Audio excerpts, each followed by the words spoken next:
Next topic है BOP. जो account होता है वो कितने टाइप का होता है?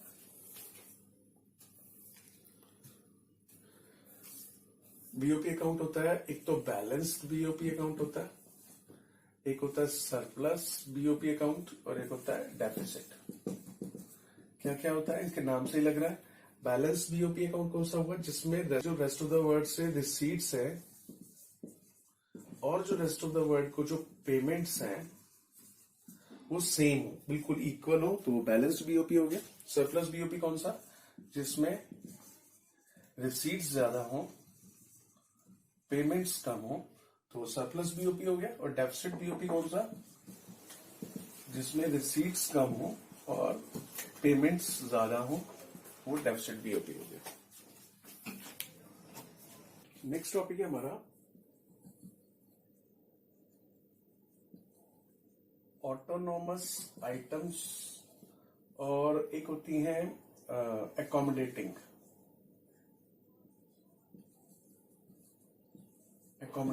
आइटम्स।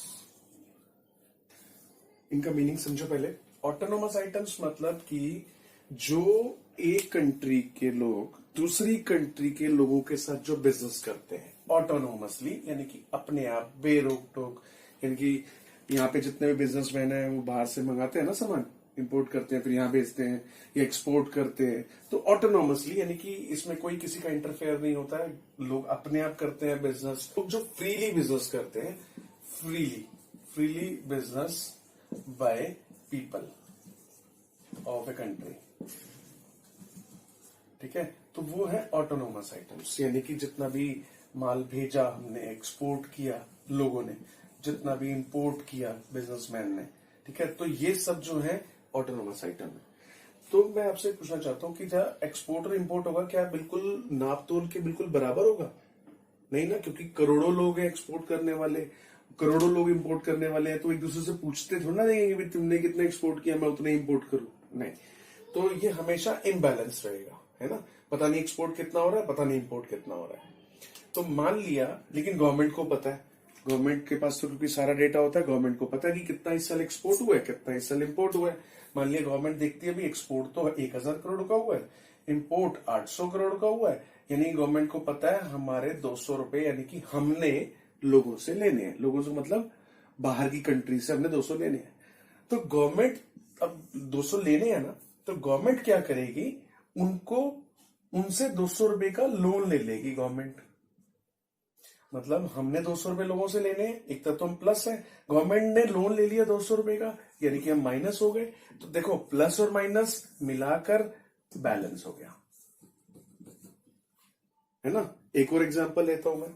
मान लिया हमारा एक्सपोर्ट है 1000 करोड़ का और इंपोर्ट है हमारा 1800 करोड़ का, यानी कि हमने 800 रुपए दुनिया के देने हैं ना, दूसरी कंट्रीज के 800 रुपए देने हैं। तो गवर्नमेंट क्या करेगी, देखो एक तरफ हम 800 रुपए माइनस है, गवर्नमेंट अब लोन ना उनको दे देगी 800 का, यानी कि एक तरफ हमने उनको 800 देने हैं और गवर्नमेंट ने उनको लोन दे दिया, मतलब उनसे 800 लेने हैं, फिर से बैलेंस हो गया।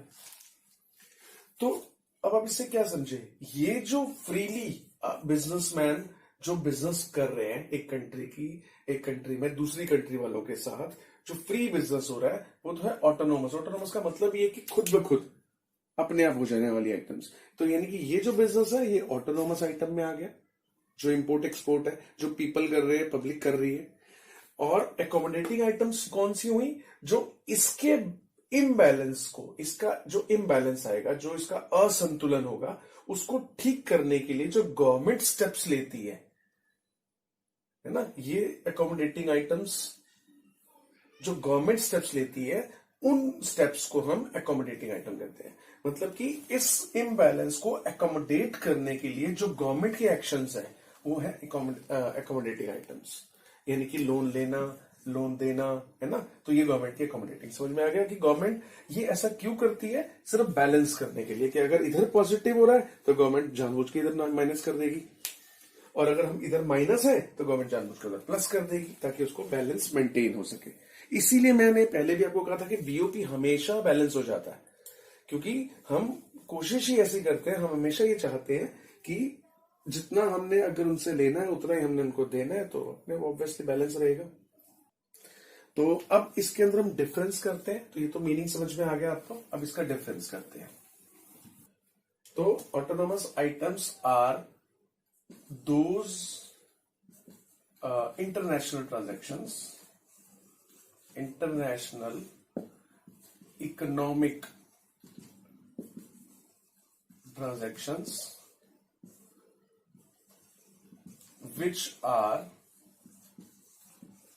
undertaken to earn profit, यानी कि जो प्रॉफिट अर्न करने के लिए की जाती है। और ये इंटरनेशनल ट्रांजेक्शन होती हैं दूसरी कंट्रीज के साथ, और ये इकोनॉमिक है। इकोनॉमिक मतलब पैसों से रिलेटेड ट्रांजेक्शन है, ठीक है ना।